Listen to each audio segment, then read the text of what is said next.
Welcome to Unpacking. This is a space where we unpack everything psychology and therapy related.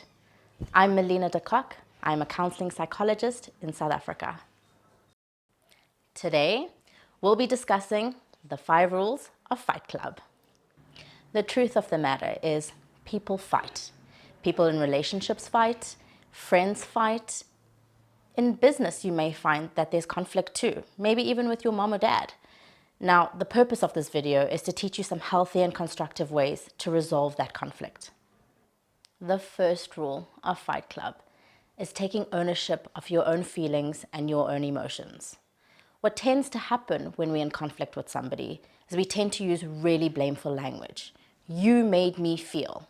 And the truth of the matter is that nobody can make you feel a certain kind of way. You are triggered by someone's behaviors or actions, and that is because of your own emotional baggage or your own emotional turmoil that you have suffered from your past.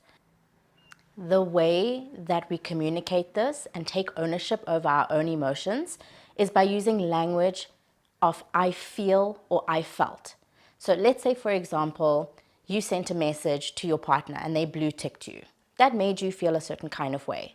And the correct way to express that was to say, I felt neglected when you didn't respond to my message. Instead of saying you didn't respond to my message and you made me feel bad about that or you made me feel neglected. By taking ownership of our emotions and what is going on for us, one of 2 things happens. Firstly, we become more aware of the things that we are experiencing and the emotions that are going on in our body. And secondly, we remove the defensiveness that can be had by the person that we're having the conflict with. When you blame someone for doing something to you, immediately their back is up against the wall and it causes an explosion, a bigger fight. But by taking ownership of that emotion and saying, hey, I felt really neglected when you did that, chances are that person that you're in conflict with will hear that and say, oh, I didn't mean to make that happen, instead of it just becoming a bigger fight.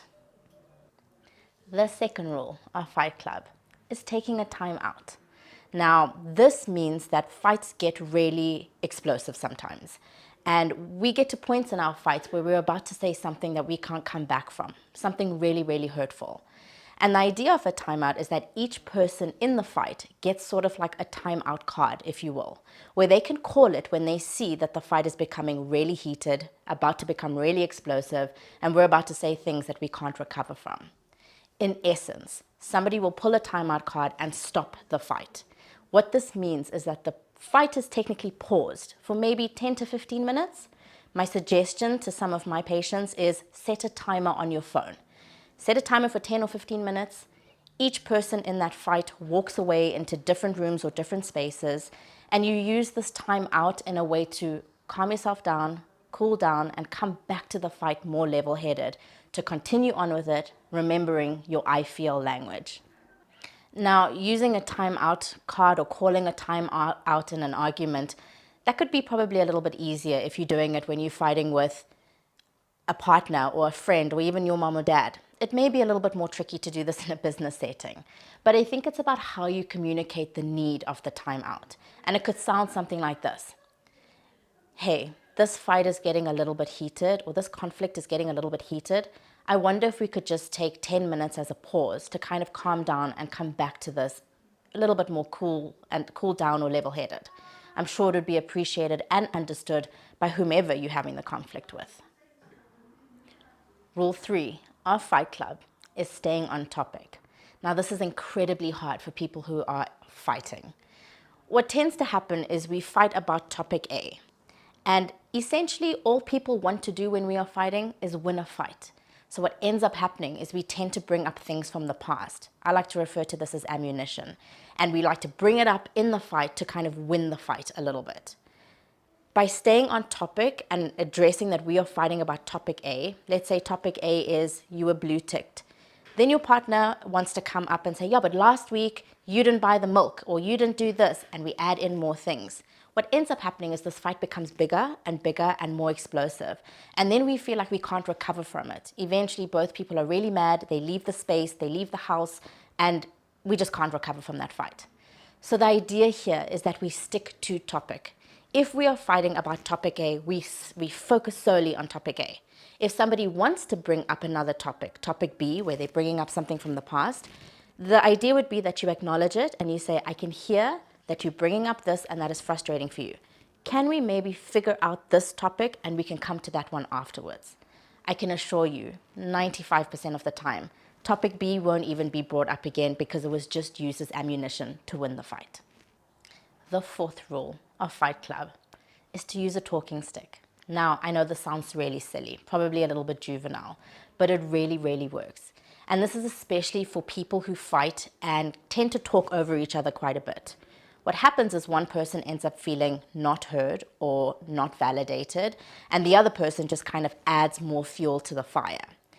You don't have to really have a talking stick. To be honest, you could use anything around you. My husband and I tend to use a hairbrush sometimes. The idea is that when you are holding the talking stick, I have the floor, I am talking, and the other person's role is just to listen.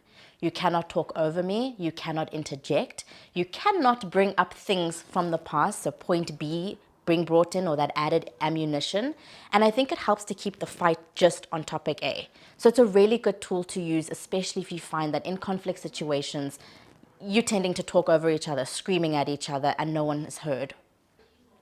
The fifth and final rule of Fight Club is to validate. Now, to be honest, this is the hardest of the rules because we're simply not taught how to communicate in this kind of language. Validation means that when one person has said, I felt neglected when you blue ticked me, that the other person would hear them and say, what I am hearing is, when I did not respond to your message, that made you feel really neglected. We are checking in that we are hearing correctly.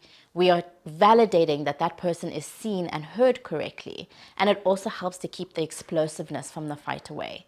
But this can be really tricky because we tend to not do that. And if we can choose to implement that skill more often, it allows the other person to be seen and heard and validated. And it can really help squash the fight a lot sooner.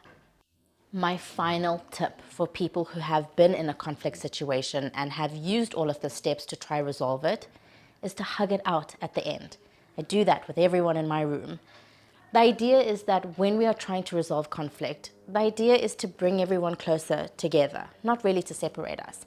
And very often after we've had a conflict with someone, we tend to go away to process it, to think about it, which can sometimes separate us. But the idea here is to form sort of physical intimacy in some way, using touch, hugging it out, and helping almost to encourage that resolve. So today, we unpacked the 5 rules of Fight Club. They were taking ownership, having a time out, staying on topic, using a talking stick, and validating. Hopefully today's video was beneficial, and hopefully you find something helpful when you need to resolve conflict in the future in a more healthy and constructive manner. Thank you for watching. If you found anything helpful in today's video, please like and subscribe. We have a lot more content coming. Please remember that if you are struggling with your mental health, to reach out to a mental health professional. Just remember, your mental health is a priority, protecting your peace is important, and self-care is essential.